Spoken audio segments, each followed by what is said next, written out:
Gaza truce talks falter over Israeli withdrawal maps. According to Reuters, negotiations for a ceasefire in Gaza are faltering after Hamas reportedly rejected the withdrawal maps proposed by Israel. A Palestinian source indicated that the core disagreement centers on the scope and sequencing of an Israeli military withdrawal from the territory. The breakdown in talks renews concerns about the protraction of the conflict and the dimming prospects for an imminent halt to hostilities that have devastated the region and displaced hundreds of thousands of civilians. Russia launches deadly missile attack on western Ukraine. According to Reuters, a Russian missile and drone attack on the western Ukrainian region of Lviv has killed at least 2 people. The attack targeted areas near the border with NATO member Romania, representing a significant escalation in that part of the country. Ukrainian officials reported that air defense systems were engaged, but infrastructure and civilian buildings sustained damage, continuing a pattern of Russian strikes aimed at overwhelming Ukraine's defenses and terrorizing the civilian population across the country. U.S. citizen killed in West Bank settler attack. According to Reuters, a U.S. citizen has been killed in the occupied West Bank during an attack by Israeli settlers. The incident highlights the escalating violence in the territory, which has seen a sharp increase in both settler attacks on Palestinians and Palestinian attacks on Israelis. The involvement of an American citizen is likely to draw a direct response from Washington and place further pressure on both Israeli and Palestinian authorities to de-escalate the volatile situation. Russia and North Korea foreign ministers meet in Pyongyang.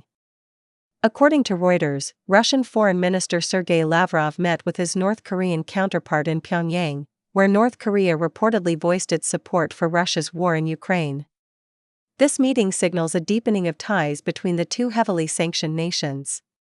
The diplomatic engagement is being closely watched by Western powers for signs of increased cooperation, including potential arms transfers from Pyongyang to Moscow, which would violate multiple UN Security Council resolutions. Turkey's Erdogan says PKK disarmament opens new chapter.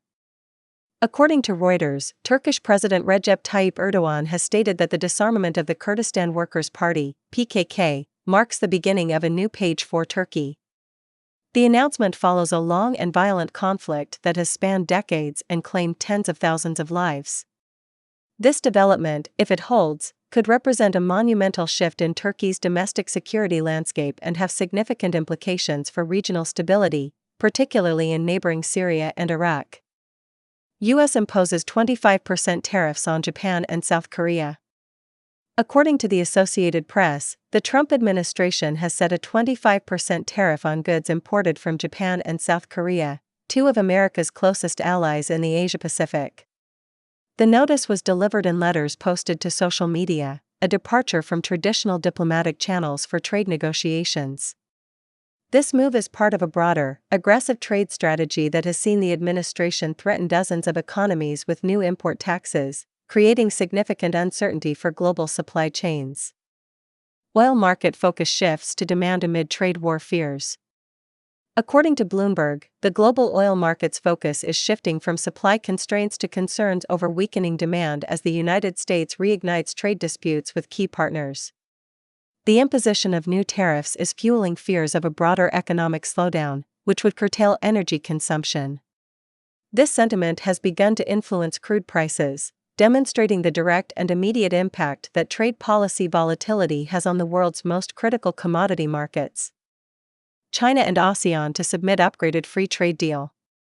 According to Reuters, China and the Association of Southeast Asian Nations, ASEAN, have agreed to submit an upgraded free trade agreement to their leaders for approval in October. China's foreign minister announced the development following a meeting of the bloc's foreign ministers in Kuala Lumpur. This move aims to deepen economic integration and trade flows within the Asia-Pacific, a region that is actively pursuing closer ties amid rising global trade tensions and protectionist policies elsewhere. Kraft Heinz plans breakup amid shifting consumer tastes. According to the Wall Street Journal, Kraft Heinz is planning a significant corporate breakup, signaling a strategic pivot for the food giant.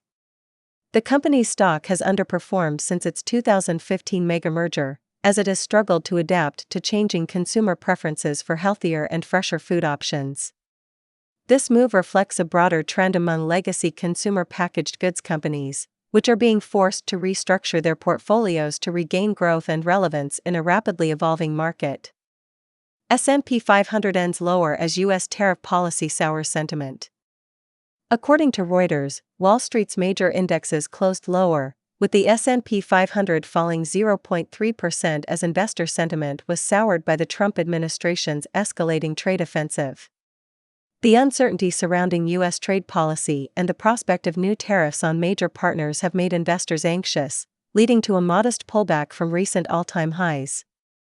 Financial and healthcare sector stocks were among the biggest weights on the market during the session. Bitcoin surpasses $118,000, reaching new all-time high. According to the Associated Press, the price of Bitcoin surged past $118,000 for the first time, continuing its record-breaking climb. The rally is attributed to several factors, including massive inflows into spot Bitcoin ETFs, a softer US dollar, and a crypto-friendly regulatory stance from the US administration.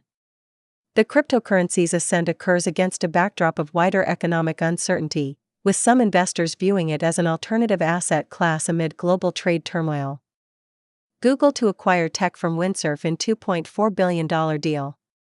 According to Reuters, Google will pay $2.4 billion to license technology and hire executives from the startup Windsurf, a move aimed at significantly advancing its AI coding ambitions. This major investment underscores the intense competition among tech giants to develop and deploy sophisticated AI tools that can automate and assist in software development. The deal is expected to bolster Google's capabilities in generative AI, positioning it to better compete with rivals in the rapidly growing market for AI-powered programming assistants. Musk's xAI seeks up to $200 billion valuation in funding round. According to Reuters, Elon Musk's artificial intelligence company, xAI, is reportedly seeking a valuation of up to $200 billion in its next funding round. This ambitious target reflects the massive investor appetite for generative AI ventures and the high-stakes race to build more powerful and capable AI models.